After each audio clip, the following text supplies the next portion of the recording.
Hey everyone, it's close to Shabbat, so I'm going to try to keep it a bit short. I want to talk about what's happening now. I'm thinking about this day and night, actually. So this Shabbat, it's a custom around the world to read the excerpt in the Torah that talks about the wiping out of Amalek. Amalek was the tribe that followed the Jews after they were finally released from Egyptian slavery and kind of bit at their heels, just to try to take down the weak ones and to sow doubt. Amalek in Gematria, we're taught in Hasidus and Kabbalah that in Hebrew numerological equivalent of that name Amalek, in Hebrew or in Israel they say Amalek, in America they say Amalek. Anyway, it is the numerical equivalent of doubt.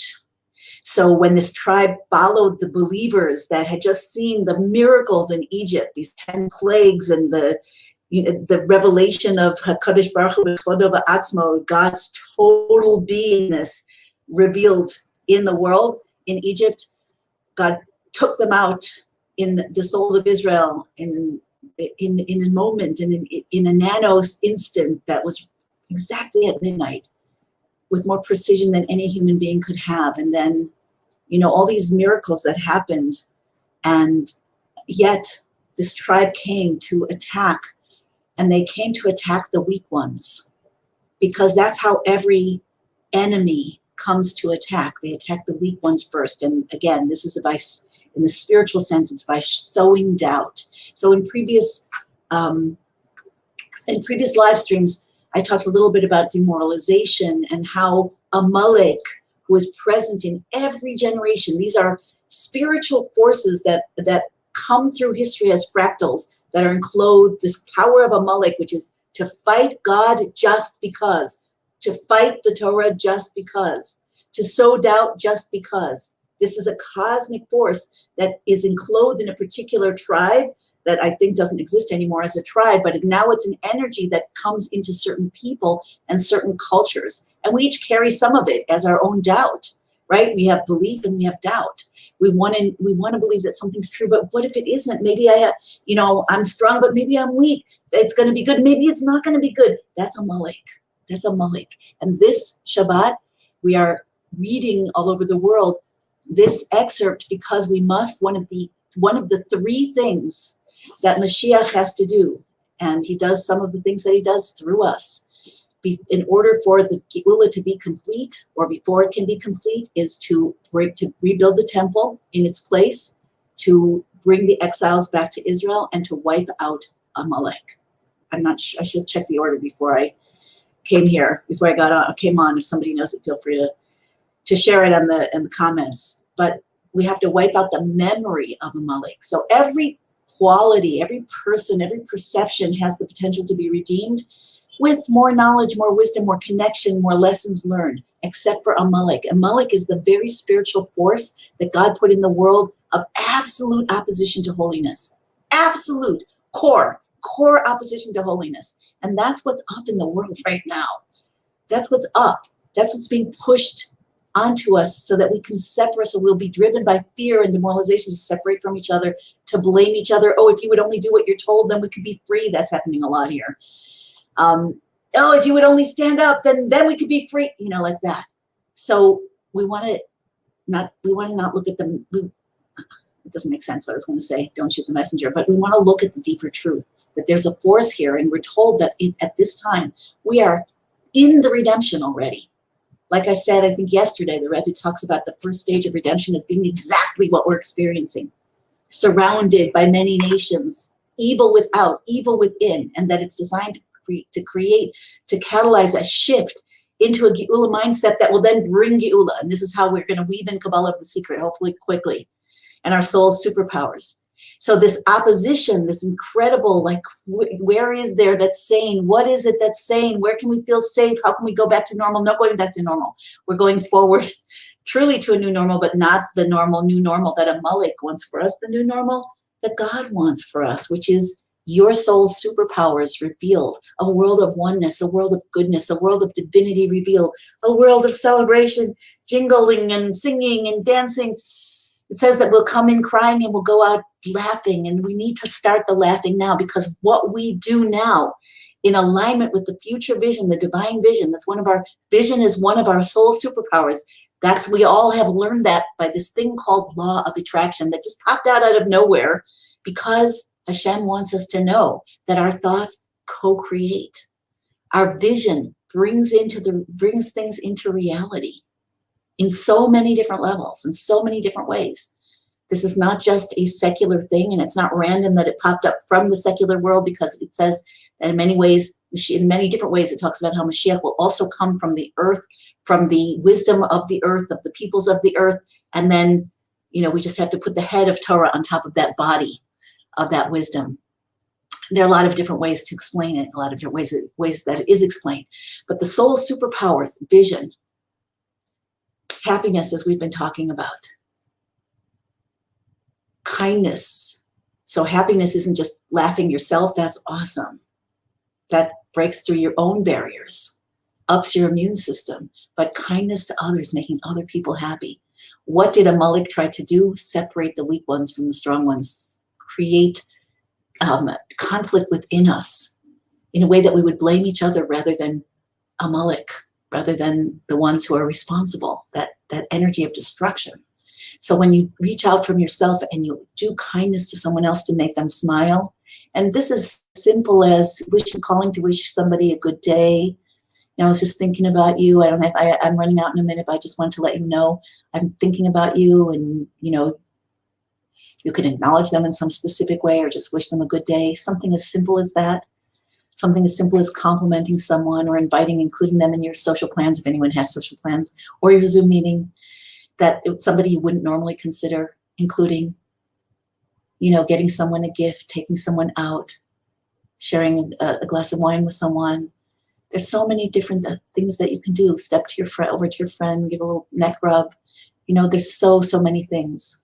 So again, the Rebbe says that the parents should make their children happy. The spouses should make their spouse happy. Actually says the husband should make the wife happy, but I think it should go both ways. Make friends happy, and most important, to celebrate with others. So we'll be doing some more of that next week. So kindness, joy, simcha, happiness, trust. So I said I would keep this quick, and I have to. But trust in Hebrew is bitachon. The word is actually used if you see security guards in the back of their coat jacket. It will say bitachon. It also means security. So trust is not the same thing as faith. Trust includes faith, because who's there to trust if you don't have any faith? But faith could tell you that, you have to accept, it's for a higher good. It's like it'll turn out good in the end. Trust is not like that. Trust is like, it's all cool, man. I can just relax because I know that God has my back and will not let anything harm me, even in the body. That's trust. Trust is faith that is grounded in the heart and in the cells. So it's not just a general faith, which is a very high superpower of the soul. The Jewish people have operated on faith for millennia. That super conscious belief and allegiance to, God's plan no matter what. But now we're meant to switch it, just like we're meant to switch our relationship with God from one of distance and separateness to one of love and intimacy and partnership. That's part of the shift that Amalek and the situation we are in right now is meant to catalyze within us. So if you know that there's a ruler that, has the good of the country in mind, and they're wise and they enact laws and everybody's subject to the law, that's a level of faith. But trust is like, okay, yeah, that's the law, and maybe I broke the law, but I'm the king's daughter, I'm the king's son, and he loves me so much. And even if he wants me to learn the lesson, he's going to make it nice for me. He's going to make it easy. He's not going to let me suffer anything harsh. That's trust. And I'm not making that up. The Rebbe talks about that, obviously not in exactly these words, but exactly this meaning. And it comes from Chovos HaLevavos, the duties of the heart, classical Jewish text, the Torah text, which sources say that when a person has absolute trust, which is, again, like the comfort, like the security of a baby in its parents' arms. It's not thinking, do I deserve? Are my parents going to think I was good enough? Are they going to give me dinner tonight? No, the baby, it's a different universe. And because we have made the effort, hopefully, to enter that different universe and to build that new relationship with God, And that new relationship, by the way, with the matrix of creation, where we see beyond, because trust is predicated on faith, and faith in this level, to get from faith to trust, you have to actually see. You have to learn how to see that there is one hand, one puppeteer inside of all of these puppets. This all of this drama on the world stage. Raise up a little bit, go in a little bit. There are ways that you can be helped in doing that, but you can also just practice it. What would it be, talk to God? What would it be like to trust? Can you help me experience what that would be like? What if I could trust? What if I ask yourself this? Close your eyes if you want to. What would change if you could trust? How would that feel if you could just let go, like a little baby? It doesn't mean that you don't do anything. It means you don't worry about anything. You'll do what you're guided to do. Trust that you'll be guided. Trust that you'll be shown in the right time. Meanwhile, just chill. Make some sweet noise. Get up and dance. Be kind to someone else. Those are all superpowers of the soul. So there are more of these. Let me say one more, which is Machshava Moeles, Trachgut Vetzayin Good. They're two different phrases. One is that your thoughts make a difference. They impact reality. So that would be vision. And the other one, Trachgut Vetzayin Good, very famous Hasidic saying that you think good and it will be good. This is about trust. It's vision-based trust. So when you look at the outcome, when you close your eyes and you think about what would change if you were going to trust that something would come out good, doesn't mean it's going to be exactly like you want a new car, it's going to be a Corvette and it's yellow. I'm not saying that we have, although, maybe we do, but it doesn't have to be like that. It just has to be like, what would it feel like to have all your needs taken care of, to know that you don't have to be afraid of anything? What would that feel like? And then visualize that, do things to wire that experience in your mind, and wherever you feel you're not in alignment, don't be scared about being scared. Just say, Hashem, God, I feel scared and I want to trust. So help me. And then just love yourself. Just love yourself and assume that you are being helped. It's a practice of rewiring so that you see life a new way. Understand what the redemption looks like, feels like. Align with that. So these are some of the superpowers that we need to use to wipe out Amalek. Because remember, Amalek is not just enclosed in people, although it is. It is enclosed in certain governments, agencies, corporations, institutions, people. So that's not the point, though. That's not where we have our biggest superpower. Amalek in us, what is it? It's doubt. It's that doubt. It's the fear that comes from the doubt. Is there really a God? Is this really God happening? Is it really going to turn out good? Are we really in the time of Geula? Can I really make a difference? Does God really love me? Does he really care about me? All of those are experiences of exile, the core experiences of the human condition that is based on shame and fear and disconnect. This all came into the world when Adam and Eve ate from the tree of knowledge of good and evil. At the urging of the snake became incorporated in our psyche. And it's telling us that the snake is the ultimate Amalek, although it's also the ultimate raw material to transform into Mashiach, into redemption. So when you experience doubt, shame, fear, you have to know, and maybe this is where Amunah, it starts with Amunah, with faith. You have to have faith, because we're taught this by the mystical Torah. This is the road, this is the bridge, this is the rope, this is the track, the path from past to future, from history to destiny, from exile to redemption. It happens by wiping out Amalek. So each one of us has the power and potential and the mission to wipe out Amalek within ourselves. And that, in our case, is to wipe out doubt. To wipe out doubt that it's good, and that we can see it as fear, doubt, or we can see it as confidence, vision, joy, kindness. And then wherever we're out of alignment with that, that's where our transformational work is meant to take place. That's the bridge building. So there's the part of you that already knows it's all good. And then there's a part of you that is totally knows it can't be. It's too bad, right? That is terrified and angry and uncertain and all of that. And both of those things live in all of us, and they're real.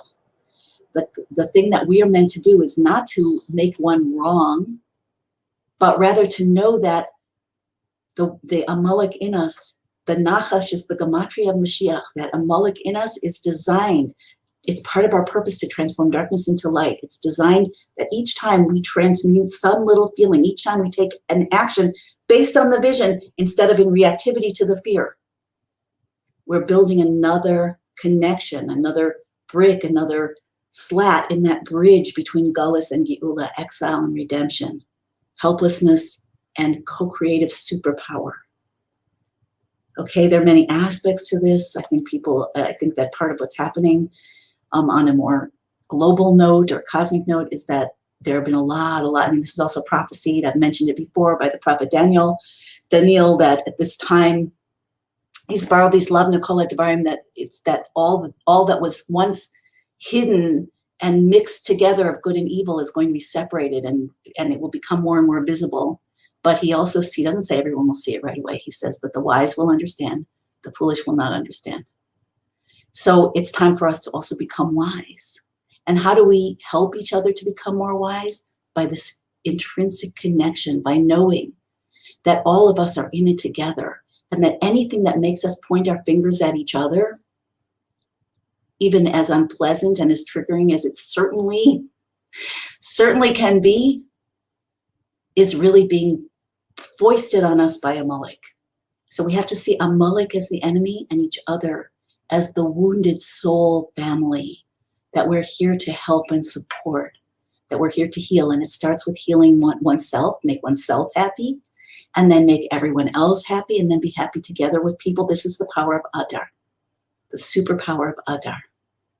And through this, we create the flip. Purim is the time of the flip. The story of Purim, I'll just say before I hang up or disconnect here, the story of Purim is a story of a redemption that is hidden under the surface. Many, many things. As we read the Megillah, we read the story of Purim on Purim twice, all around the world. So we are reading a story that takes place over many years.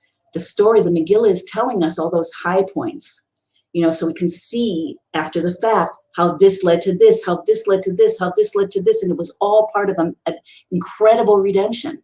Purim is one of the two holidays that will never go away. Just like that, we are experiencing the ultimate Purim. That was a Purim for the Jewish people in ancient Persia. Now we are experiencing a Purim for all of humanity. And the divine story of redemption is happening underneath the surface through all these actors. For example, we're taught that in the Megillah, the wicked king, the foolish king was King Achashverosh. But in the Megillah, in the scroll that tells the story of Purim, sometimes it says King Achashverosh, Amalek Achashverosh, and sometimes it just says Hamelech, which means the king. And we're taught that whenever it just says the king, it refers to God, even though he's acting through Achashverosh. So God is, you could imagine, like a puppeteer with 1 billion, well, actually 7.5 billion hands that is operating within everybody, even you. We're all living metaphors. We're all carrying profound spiritual energies. And our energies will be either co-opted to the use of Amalek, or they will be open, enlightened, and supportive of God's vision, which is also the vision of our own souls. So these are deep secrets. You get to take them as seriously as you want to. But just know that whenever you're triggered in fear, it's an opportunity to build another brick or slat in that bridge between exile and redemption. Whenever you're triggered by somebody else, which has been a big story for me lately, we have to know who the real enemy is here. And we have to understand our nature, which our nature is we're all in it together, and we really are one. And if we can, dial down the trigger and see that truth, we become wise, and the wise will understand how to separate good from evil so that evil is destroyed forever. So the wonderful thing is that there are times of the year where we have to do that with, more, but this time of the year we can do it like this. And the more we do it like this, the better.